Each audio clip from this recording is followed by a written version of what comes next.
Harapan kita begitu. Tapi ingat, kalau niatnya ikhlas karena Allah. Tapi kalau niatnya untuk sombong, untuk pamer, untuk merasa diri lebih baik dibanding orang lain, ya jauh dari sunnah Nabi SAW.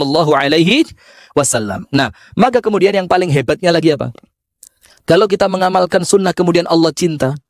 Setelah Allah cinta, Allah itu kalau mencintai seorang hamba, dalam hadis riwayat Al-Imam Al-Bukhari dikatakan apa? Innallaha idza ahabba 'abdan nada Jibril. Allah itu kalau mencintai seorang manusia, Allah panggil malaikat Jibril. Lalu Allah bilang apa? Ya Jibril, anni uhibbu fulanan, aku cinta sama si fulan. Fa'ahbibhu, maka cintai dia wahai Jibril. Akhirnya malaikat Jibril pun mencintai kita. Setelah malaikat Jibril mencintai kita, apa yang terjadi? Malaikat Jibril nada fi ahli sama. Malaikat-malaikat yang tinggal di langit sama malaikat Jibril dipanggil semua. Lalu malaikat Jibril mengatakan, innallaha yuhibbu fulanan. Allah mencintai si fulan. Fa'ahibbuhu, maka cintai dia. Akhirnya semua malaikat mencintai kita. Dan apa yang terjadi? Fayudha'u lahul qabulu fil ard. Orang ini dicintai oleh penduduk bumi. Itu diawali apa? Diawali mengamalkan sunnah. Yang dengan sunnah itu Allah mencintai kita.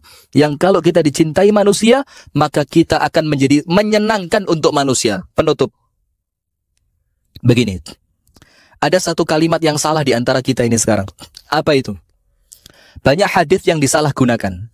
Bada al-islamu ghariban wa sayaudu ghariban fatubalil ghuraba. Islam itu awalnya asing, nanti di akhir zaman akan kembali asing, maka beruntung orang-orang yang dianggap asing. Akhirnya apa? Ada ungkapan begini di masyarakat ya. Setelah saya mengamalkan sunnah Ustadz, setelah saya ngaji sunnah Ustadz, itu saya tidak disapa sama tetangga saya. Wah, saya nggak diundang mereka ketika acara. Tapi tidak apa-apa Ustadz, saya makin bangga Ustadz. Kenapa? Ini sesuai dengan hadis Nabi. Bada al-islamu, ini keliru. Jangan bangga dibenci orang ya. Kita ini kadang-kadang setelah mengamalkan sunnah, dibenci orang itu yang kita cari. Oh, harus dibenci dong. Karena kalau mengamalkan sunnah nggak dibenci, itu namanya nggak sunnatullah itu. Loh, ya apa keliru? Seharusnya kalau kamu mengamalkan sunnah, kamu semakin dicintai oleh tetanggamu. Kamu semakin dicintai oleh orang yang kamu kenal.